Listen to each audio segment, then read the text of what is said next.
Oh, what a beautiful day here in China. If you're new here, welcome to this video. My name is Lizzie and you clicked on a good one today because I want to tell you that the world needs to catch up. The world needs to catch up with China. Now, why do I start with such a statement today? You know what? It's because I have been living here for more than 6 years now.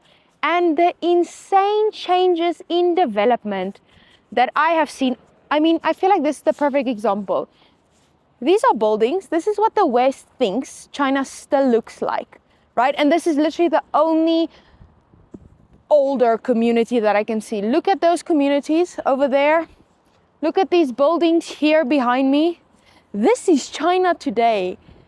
The insane developments that even people told me like 30, 40 years ago, they don't even recognize China anymore. And this is where everyone in the world should start catching up. Firstly, on how much China has improved. And secondly, to actually just kind of be close to them even, because China is just so far ahead. They have invested, right, for the past 30, 40 years heavily in research and development and especially infrastructure. And they really have been reaping the benefits.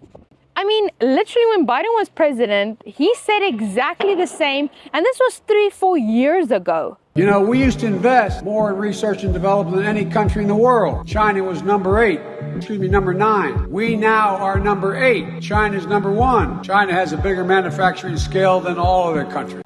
And China has exploded even more. I can hear construction here. I just passed construction back there. China is just improving all the time. And if they're not improving their old infrastructure, they're building new infrastructure. And that is why they are just this superpower. And everyone is just in awe when they finally do travel to China. But you know what? China isn't stopping. And that is because China really has a lot of smart people. I've realized about the Chinese people. And there are more geniuses here than in any other country. And okay, yeah, maybe it's because China has a population of 1.4 billion people. But still, the Chinese economy will be 2 to 3 times the size of the US in the future. Is that the Chinese economy is going to be probably at least twice as big as the US economy. Maybe 3 times, but at least twice. And that assumes a GDP per capita still less than the US. Since they have about 4 or 5 times the population, then it would only require getting to a GDP per capita of half the United States for their economy to be twice the size of ours. The change here in China, the infrastructure, there goes an EV bus. That's an EV bus. If you want to zoom in, you don't believe me, it has a green number plate. It's incredible, by the way. I don't know when was the last time that I've seen a normal bus, like a gas bus that is, and it's just so loud and you have to shout to the person next to you. Everything is so quiet. Like I'm walking right next to a road. All these cars are passing me and it's just so quiet. Check e-bike, sorry.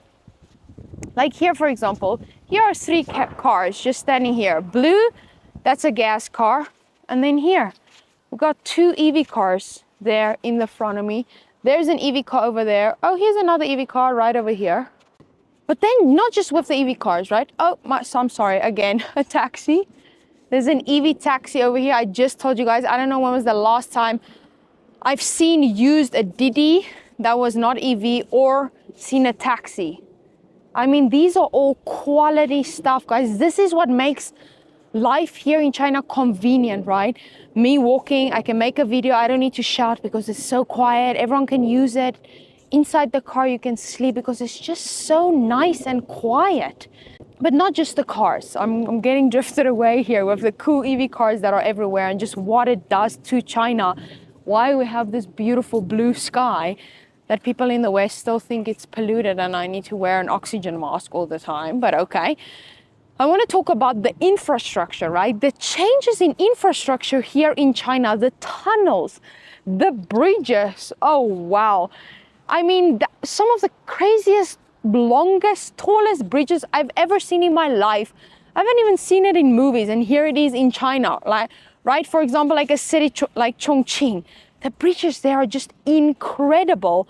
Then you get the airports. I mean, I live in like a second, third tier city. I go to the airport. It's literally like more amazing, cooler, convenient, just in all aspects, better than the best airport in South Africa, right? I mean, South Africa is not a bad country. Like Cape Town's beautiful, it's rich, right? So can you just imagine if you come here to an airport like Beijing, right? The new Daxing airport, that's mind-blowing. I mean, I can confidently say that a fifth tier city here in China, the airport looks better than the best airport in America. Yeah, you heard it from me, and I'll stand by that. But not just in airports, right? The high-speed trains just being built everywhere, like 42,000 kilometers already of high-speed rail. And it's just expanding, right? Now it's even crossing borders. It's just getting ridiculous yet amazing for someone living in China. Now, over the past decade, China has significantly expanded its railway infrastructure, right? Because as of the end of 2024, the country's total rail network reached 162,000 kilometers, with 48,000 kilometers of this dedicated to high-speed rail. Now, this is where it gets interesting. Back in 2014, the high-speed rail network was approximately only 16,000 kilometers. So this indicates that China added about 32,000 kilometers of high-speed rail over the last 10 years. Right? Regarding the overall rail network, it expanded from 112,000 kilometers in 2014 to now 162,000 kilometers in 2022. What, this is an increase of 50,000 kilometers. And the thing is, China kind of just got started. So I don't want to know where they're even going to be in 5 years' time. I mean, if we're looking ahead, right, China's plans to further expand its railway network to 180,000 kilometers by 2030. This is 5 years from now, guys, with 60,000 kilometers designated by high-speed rail. I mean, this is just insane to think about how much they just keep on exploding, keep on growing. Not just with infrastructure even, right? Like cashless payments. I haven't seen cash being used in no, you know what? I've never seen cash being used. I think literally like maybe 2 or 3 times I've seen older people use it at a vegetable market, and the loser that I was when I came to China, I used cash because my bank account could only be open after like 30 days of living here. So for 30 days, I was the weirdo using cash. But other than that, I've never seen cash being used here in China. Like, all you need is your phone, guys. Like, every time I leave the house, all I need is my phone. You know what? Let me just show you.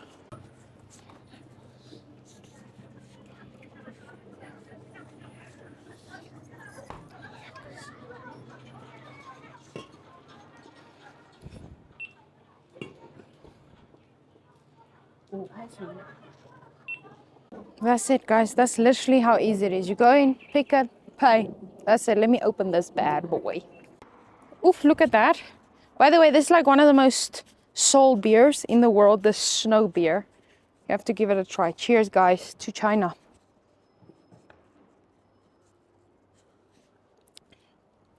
Ooh, that's good.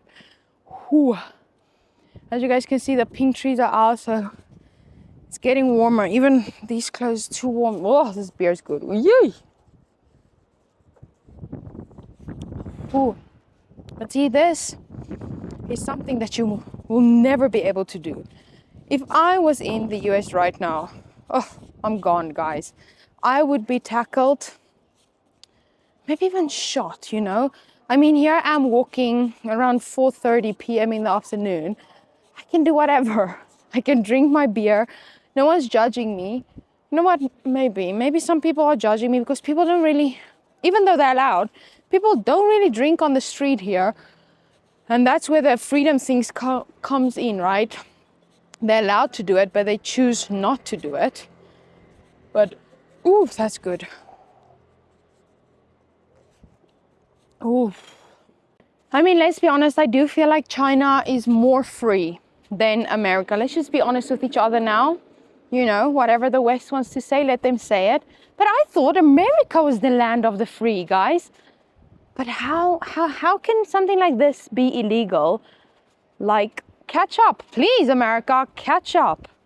Without a doubt in my mind, without me being biased, of course, out of proof and what I've seen with my own eyes here in China, I can tell you that China is the future, without a doubt. I mean, let's be honest, again, with proof of how much China is growing. It's just a matter of time when China will be the #1 economy, the #1 military. Everything will be #1.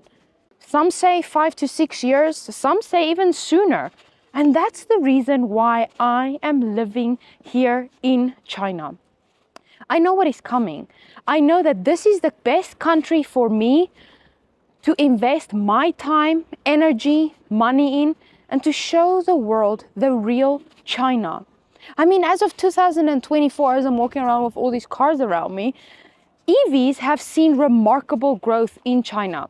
In July 2024, new energy vehicles accounted for over 50%. Ni hao, ni hao. I love grandmas, guys. They're like my favorite Chinese people ever. They are so cute. But anyway, where was I? The new energy vehicles accounted for over 50% of all passenger cars sold, with, let me get my phone out, make sure I'm speaking the truth here. 879,000 NEVs were sold out of 1.7 million total passenger car sales in the month of July last year. This surge indicates that more than half of the new cars sold in China were electric. And that's why most of the cars that I'm seeing around me have green number plates. Okay, here we got 2 blue. And I know most of you are probably going to say, oh, Lizzie, see, you're just lying to us just because there were 3 blue cars, guys. Seriously. I mean, China's commitment to EVs is driven by the goals to reduce air pollution, decrease reliance on imported oils, and position itself as a leader in the global automotive industry. I mean, this is why China is becoming more and more successful, because they don't rely on other people. They let other people or other countries rely on them.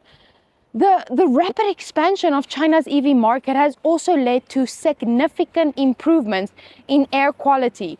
I mean, yes, here in Kunming, the air is just the most beautiful and it's the best city in China. And yes, I'm biased, but it's, you know, helped major cities like Shanghai, Beijing, even Guangzhou. Why? Because Chinese people believe in their government, they support their government, they work with their government, and they adopted these EVs, and that is what contributed to lower emissions.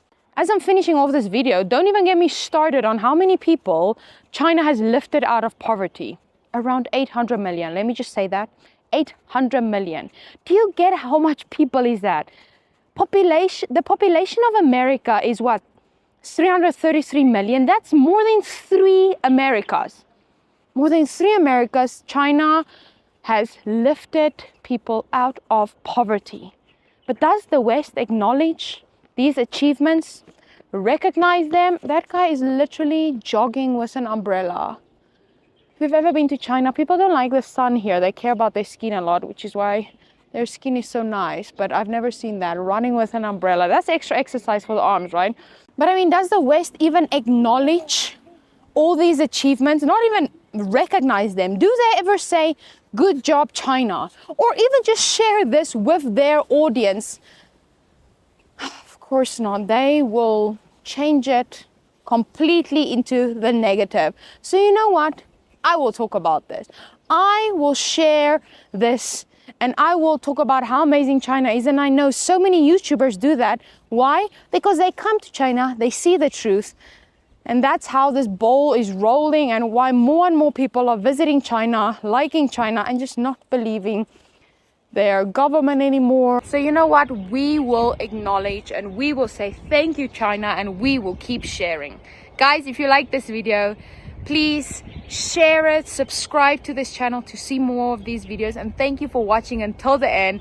It was amazing. That beer was so good. I'll see you guys in the next video. Bye.